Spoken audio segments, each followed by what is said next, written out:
Hey guys, Joe here. Thanks for checking out another video. Before we get going, let me explain to you guys how I do things. I am not afraid to make mistakes, and usually I will own them up right away because I find it's easier to just be honest about something and let the chips fall where they may. That being said, I do not know everything about everything. As much as I do know, I am not a millimeter specific reviewer. I don't care about all the ounces, all that stuff. I'm looking at anything we look at as if I was in the market to buy it. So if that's the kind of review you like, stay here. If it isn't, well, stay here anyways because you already clicked on the video and it's YouTube where you're going to go. Just messing with you. Don't forget to get subscribed, leave a comment, do all that good stuff, and help the channel grow organically. Sorry, you may see a few jump cuts here and there. It's very late, and for some reason, in the middle of the night, I tend to drool. Yeah. Anyways, if you're new to the channel, I do reviews on firearms mostly, but I'm also getting back into going to the range as well as learning how things function so that you, if you're interested in buying any of these things, can have a little bit more knowledge. Some of the reviewers are paid or they're supplied by manufacturers. Sig will send out T&E guns, Smith & Wesson, things like that. I'm not one of those.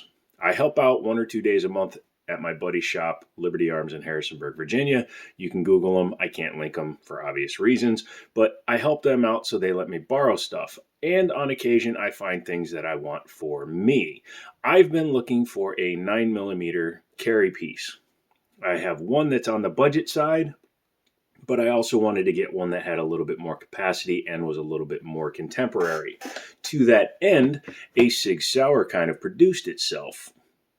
This is a second Sig Sauer pistol. I showed the Nightmare in a previous video, and this one is the Sig Sauer P320 X Compact. Before we get going, we'll show that it's empty. I believe in safety before oopsies, and that's why I do it. But this is a double stack 9mm, uses 15 round magazines, and it's based on the P320 system, which is pretty neat and novel, and we will talk about it more as we get into it. Let's take a look at the box. It spins really good. This is a newer style box, so it is much smaller, plus this being the X Compact, it doesn't need a giant case. So you get foam, there's a lock under there, you get your manual and a sticker. I don't have a gun safe to put all the stickers on. Maybe someday I will get a sticker board. But there's your manual. I was trying to figure out how to work on this pistol. That leads to the whole I'm usually upfront about things. And we will talk about that when we get to it. But I made one simple mistake, which cost me 2.5 hours. Not Sig's fault, totally mine. However, I did learn a lot. As I said, it comes with two 15-round magazines. And the firearm, these are Metgar mags, more than likely. They say made in Italy, so that's where they're more than likely from. And they are of high quality, metal with polymer base pads, orange followers. A lot of Metgars use different colored followers. Blue, orange, and I think red and yellow are a couple of just the fun colors they produce them in. Let's go ahead and take a look at the gun.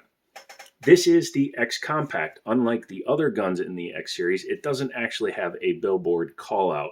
The X Carry says X Carry, the X5 Legion. All of the X series guns tend to say it somewhere on the gun. Not this one. It just says Sig Sauer P320, and then on this side it just has the caliber as well as, let me see where it came from. There you go. Awesome. Striker fired single action pistol. Being an X series, it tends to come with extra stuff. This one does have an optics plate already ready to go.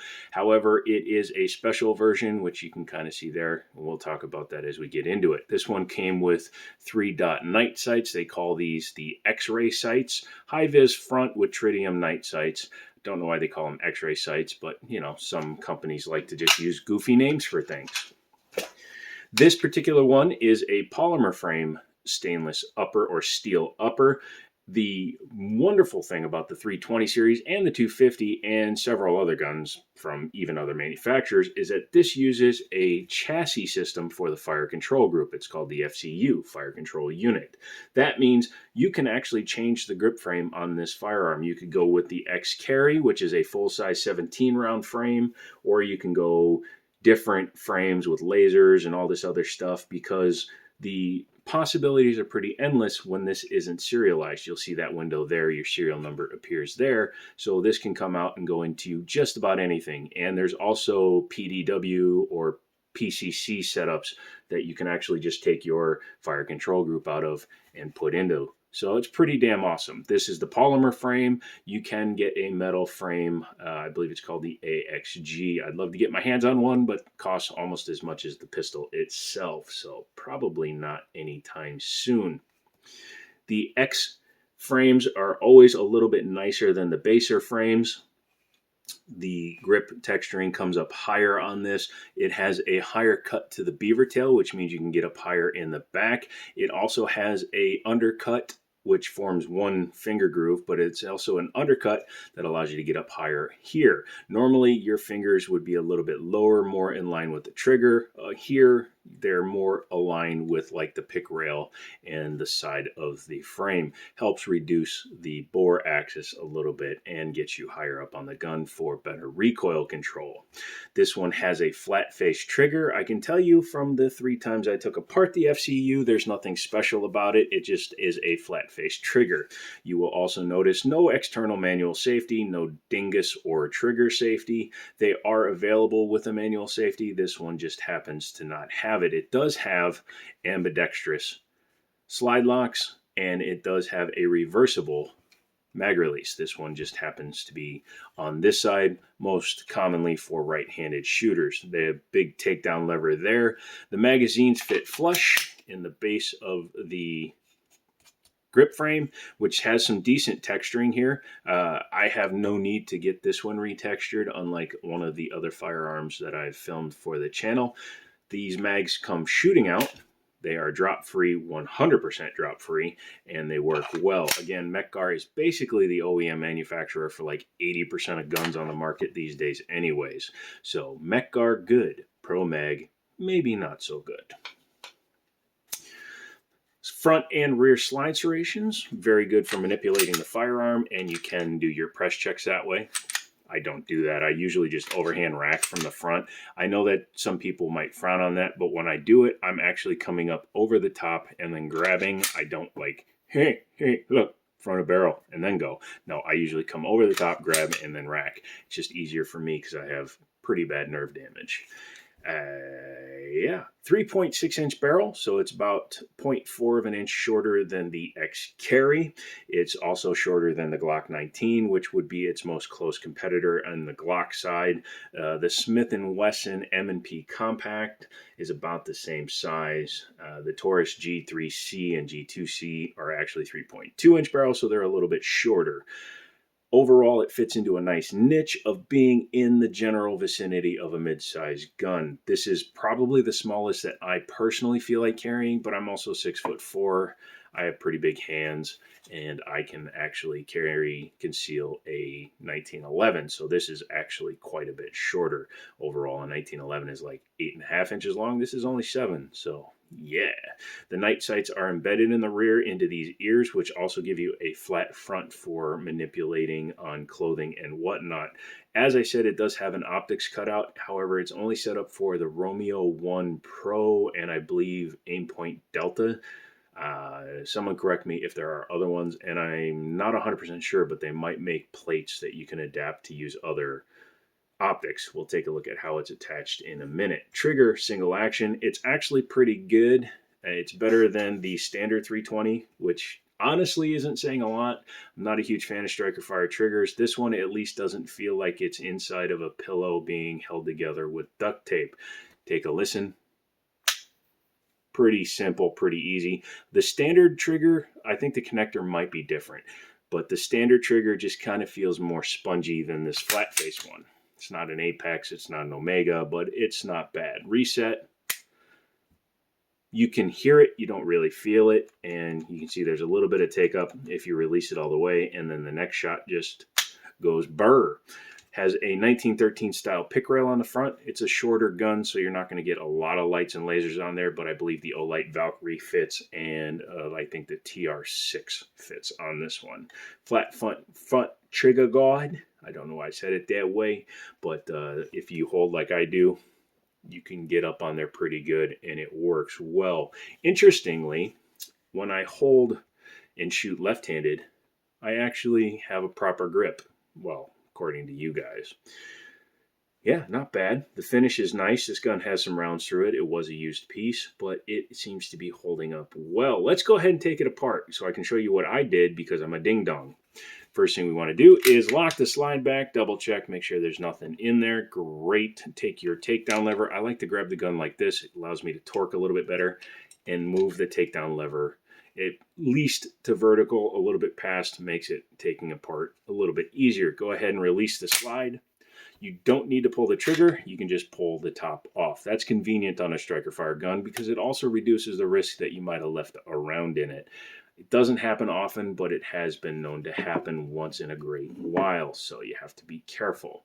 Captive guide rod, and you need to be wary of the way that the back of it sits in the gun. This is the little mistake I made that cost me 2.5 hours. We'll talk about that in a minute. It is double nested and captive, which I do like. Taking the barrel out, you can see it's just your standard Browning tilting action, and it locks up on the front of the ejection port, or breech lockup, but it's not. It's ejection port lockup. People call it breech lockup though. Overall, it seems to be of nice quality. I like the finish on it. It's very slick and hopefully will run the course well. Looking inside, those two holes right there, that's how you get to the optics plate. You remove the Allen screws and then you can take the plate off. You do lose your rear sight, so there is no co-witnessing unless there's a plate or an optic that has a rear sight that's at the right level to co-witness with the front. I don't think the Pro does that though. There is your striker, and you can actually push on there. That little pin will allow you to take the rear plate off so that you can pull the striker out should you need to change the spring or the striker itself.